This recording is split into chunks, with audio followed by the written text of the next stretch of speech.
powerful Yu-Gi-Oh decks that you should be playing right now. Today, big dogs, me and chat, unfortunately, are going to be talking about some very strong Yu-Gi-Oh decks that are incredibly interesting. I know you may be bored of the current strategies that people were talking about, so here we are to spicing some things up. Spice it up like grass looks greener inside a runic stud. Oh, no, not that type of spice, bro. Let's go ahead and jump on in.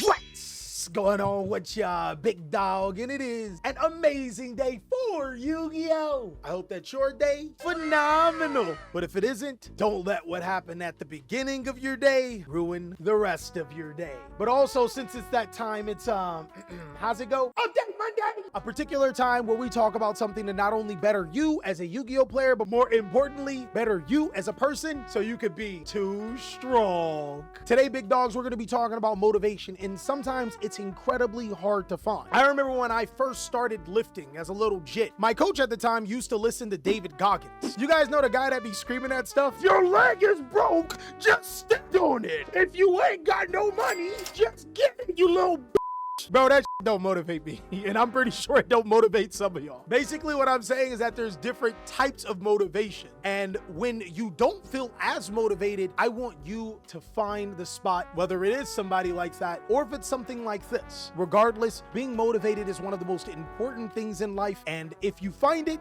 you can accomplish anything. Just like how me and chat are gonna get you motivated to continue playing Yu-Gi-Oh! Because let's be real, chat, we're all coping right now. This game, I wouldn't recommend my worst enemy to play. It can be incredibly frustrating, but it's a game that we love. And we're gonna try to find some really powerful decks that are interesting and no one's thinking about. I'm gonna go ahead and start off first. So the first deck we're gonna talk about is something really crazy. I think, and again, maybe copium, but also really good. I think that Chimera is one of the strongest decks in Yu-Gi-Oh! Period. And everyone is sleeping on. And a format where players are really reliant on hand-trapped steel, cards like Effect Veiler and Infinite Impermanence do not affect this deck. I've been playing it on Master Duel for like 4 straight weeks, chat. We've been cooking. Copium alert? Bro, it's not cope. Let me explain. What's so crazy about Chimera is, like I said, it's able to dodge those Infinite Impermanence and Effect Veilers through Chimera Fusion if you play the deck correctly. Also, the strategy has access to some of the most powerful fiend and beast monsters in the existence of Yu-Gi-Oh! If I'm dealing with Snake Eyes or Yubel still, I can just summon King Tiger Wangu. Have you read the FTK against those decks? If you're playing a deck that is not Dark Reliant, maybe you're playing like fiendsmith with, I don't know, some other trash, summon the Dark Barrier statue. You getting cooked. Then there's some other cards like the End of Anubis, Chaos Hunter, just a lot of tech cards that this strategy does have access to and can summon with ease to the side of the field to prevent your opponent from playing Yu-Gi-Oh! You can mix it with so many other good Yu-Gi-Oh! Strategies. It feels like a toy box dual monsters deck that just brings life into the fusion strategies, especially since Brandon's fusions at one. We probably should have a cope meter for these strategies. I think that Chimera is legitimately a contender. I'm gonna say maybe 20% copium, 80% genuine hype. Cope meter is at 40%? No, that's too high. That's too high. Paleozoic? You know what, OG James? I did talk about Paleozoic yesterday, and I think that the deck is crazy good. It's probably one of the only decks that can be like grass reliant and still be really good, because a 60 card version of Paleozoic, being able to send all those powerful trap cards is real strong. We got Ancient Gears too strong, not cope. That's like 1000% cope, right? Skill drain's limited. Let's be real, Cali. Runic is coming strong.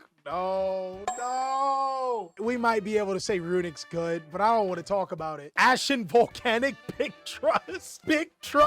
You guys are straight coping, but I do know another strategy that we can talk about. Branded itself. Branded lost Branded Fusion for some reason, guys. Unfortunately, it didn't lose the Gimmick Puppet lock. And with so many ways for the deck to get into Branded Fusion, whether it is Branded opening into Oliver or it's just Branded Kit, which can also recycle Branded Fusion from the graveyard, I don't think that the deck is slowing down anytime soon. Branded got grass? Oh no. I'm not saying that you can't play Branded grass. I'm just saying I'm not sure if that's the strongest way. The deck still has all of the capabilities to be one of the most powerful decks in the room, and even without the puppet lock, let's just say that card gets done with too. It's still crazy. Mirror Jade is like a really hard card to deal with at times. A lot of Yu-Gi-Oh strategies don't have a strong boss monster, and this deck is supported by a strong boss monster that continuously gets resources. I don't know about y'all, but I never want to see Branded in a match, guys. Branded is best with Dragoon. Dragoon is still a massive problem to the face. Holy, I actually did forget about that. Branded can summon Red Eyes Dark Dragoon, and with cards like Appaloosa, Baron, and Borlo being banned, Dragoon does get a lot stronger, I'll give you that. Branded Retribution can get back the Branded Fusion from Graveyard. Oh man, if you guys have played Master Duel, Branded Fusion has been at 1 for them for the longest, and the deck is still as annoying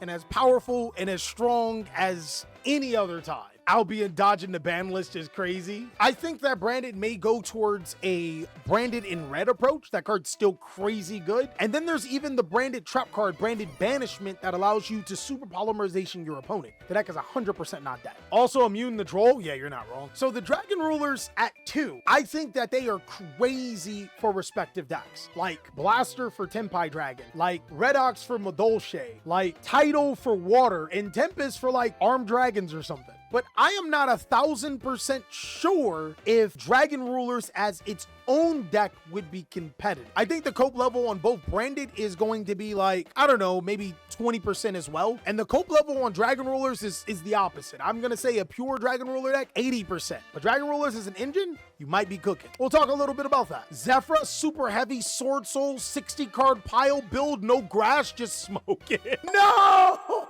Bro, all of the decks that you guys have been saying is mad cope. Cyber Dragon is just strong at blind second. I remember playing a Clockwork Knight Horus Cyber Dragon deck, and it did cook. Turning all of your opponent's monsters into machines actually does something, especially since they have to respect every single Cyber Dragon. I ain't saying that it's one of the best decks. I'm saying that that deck kind of cook. Clockwork Knight, contact into Chimera Tech and chill. Bro, imagine they make the toughest board in the world. You activate Clockwork Knight, and because they don't have any obligations, they say it's fine. Then you slam down that Cyber Dragon and proceed to knock out their 6 monster board for a 6,000 Chimera Tech. Then you use the new limiter removal from the Megatons, right? That's why Konami gave us the limiter removal from the Megatons. Top deck, Centurion and White Forest Runic. So Centurions did get hit by the ban list, but Centurions don't need Hot Red Dragon Archfiend Calamity. The deck's still good. I think that one of the most busted things about Centurion, 2 busted things, is the Shooting Quasar Dragon.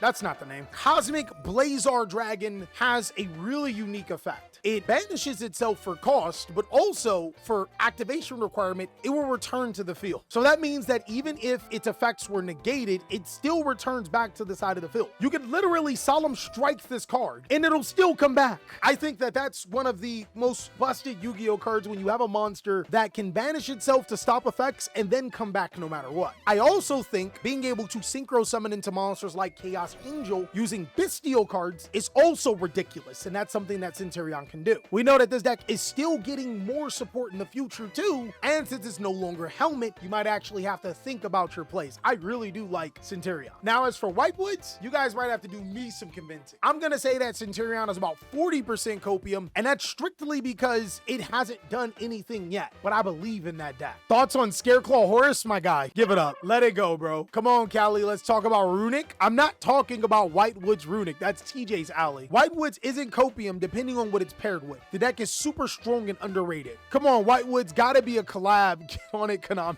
Look, Whitewoods has a lot of great things going for it. I was just playing TJ against it. I personally don't like the Runic version, but that's because I don't like Runic. But I love that it's a synchro deck that can pump out some really powerful monsters and synchro summon on your opponent's turn. That seems to be the way for synchro summoning, right? So as for Whitewoods, I'm gonna give it like I think it's close to like a 25% copium depending on what you play it with. But a deck that is not copium, I'm telling you guys, it's our year. Kashtira is a lot stronger against weaker boards, guys. Fenrir is back at being one of the best cards in the game because it interacts with so many good cards. It also stops DDD Wave High King Caesar, and since players are a little bit more relaxed with their extra deck, Kashtira Unicorn is ripping out Fiendsmith Requiems, which is huge against Fiendsmith. I'm just saying, chat, it's the deck that started it all with Dimension Shifter, and this may be a little cope, but somebody put me on some game. game. Hear me out. Dragon Ruler Kashtira. You guys got to think about it, man. We already got Wind with Kashtira Unicorn. That's a Tempest target. We got Fire with Kashtira Riceheart. You got Earth with Kashtira Finra. You got Water with Kashtira Ogre. They're all level 7s. They like being banished. Think, chat. Sacred Swords of the 7 Stars is powerful, chat. This might be it, chat. This might be the deck. Am I coping, guys? Cool story, bro. I summoned Shirbo. Why do you hate me? Most definitely you're coping. You know what, chat? I'm gonna make my own Kashtira deck profile, and it's gonna have its own strippers, and it's gonna have its own club,